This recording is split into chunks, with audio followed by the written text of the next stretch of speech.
Assalamualaikum warahmatullahi wabarakatuh. Sesuai judul, di sini saya akan membahas sedikit tentang soft skill.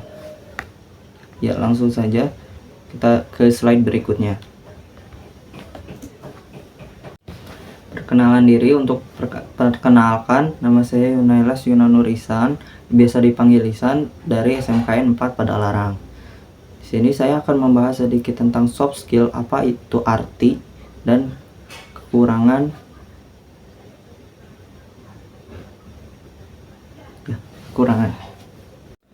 Pertama, apa sih arti soft skill itu?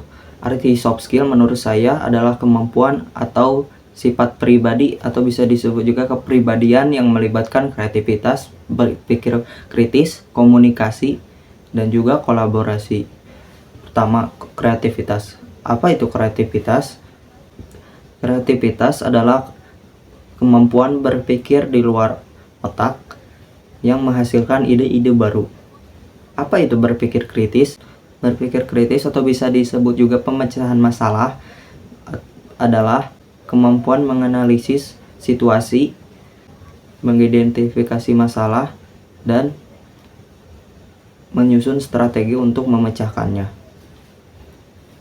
3. Komunikasi. Komunikasi adalah kemampuan untuk menyampaikan informasi dengan jelas dan efektif kepada orang lain secara lisan maupun tertulis. Dan terakhir, kolaborasi. Kolaborasi adalah kemampuan untuk bekerja dalam tim dengan orang-orang yang memiliki latar belakang dan pendekatan yang berbeda. Ya, slide berikutnya. Nah, kekurangan soft skill yang belum saya kuasai adalah dalam hal komunikasi. Seperti yang tadi saya jelaskan. Yang kedua, kemampuan berbicara di depan umum. Saya masih merasa canggung atau takut berbicara di depan umum. Keterampilan ini penting untuk presentasi, wawancara, atau situasi sosial yang memerlukan komunikasi publik. Ketiga, manajemen waktu. Saya masih merasa belum bisa mengatur waktu dengan bijak. Keempat,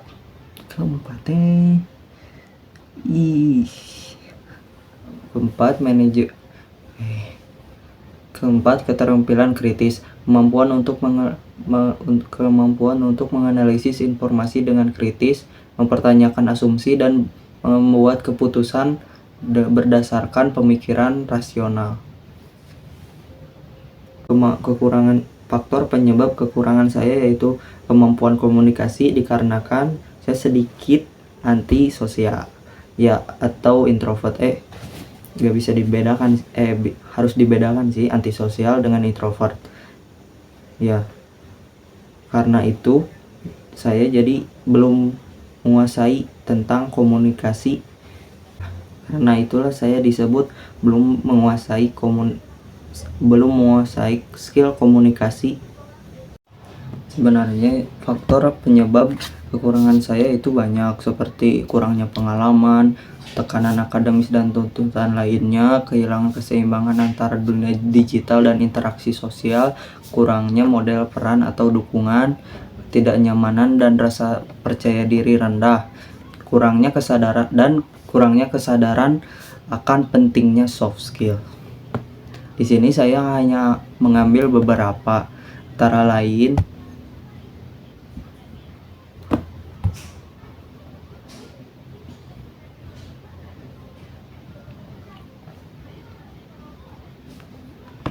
kurangnya latihan. Soft skill ini jarang atau tidak pernah sama sekali diajarkan secara eksplisit di sekolah. Remaja sekarang mungkin tidak mendapatkan kesempatan untuk berlatih kemampuan keterampilan ini. Ketiga, kurangnya rasa percaya diri.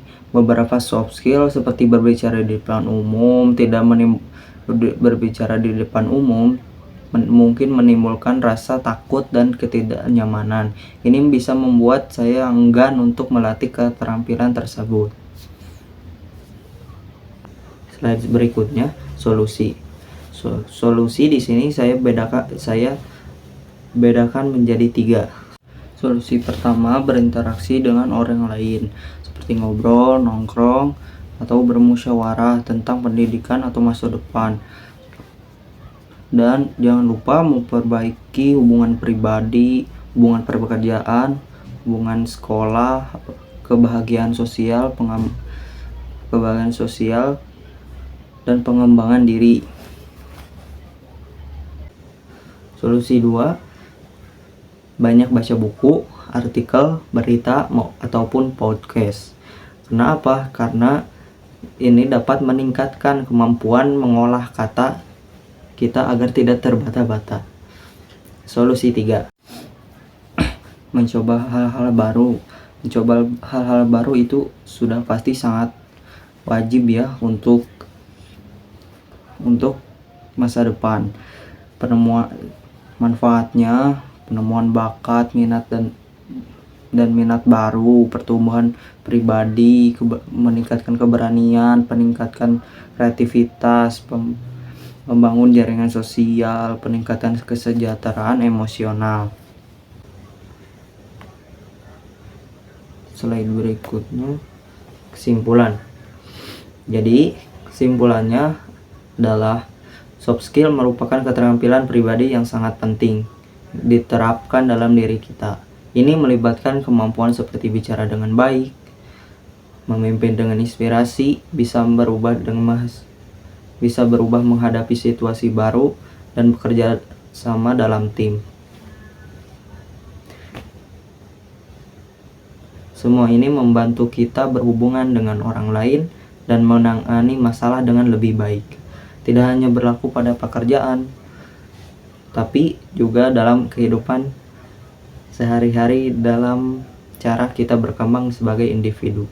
Dalam memahami dan melatih soft skill, kita bisa lebih sukses dalam banyak hal dan menghadapi berbagai situasi dengan percaya diri. Sekian dari saya. Mohon maaf apabila ada kesalahan. Assalamualaikum warahmatullahi wabarakatuh. Terima kasih.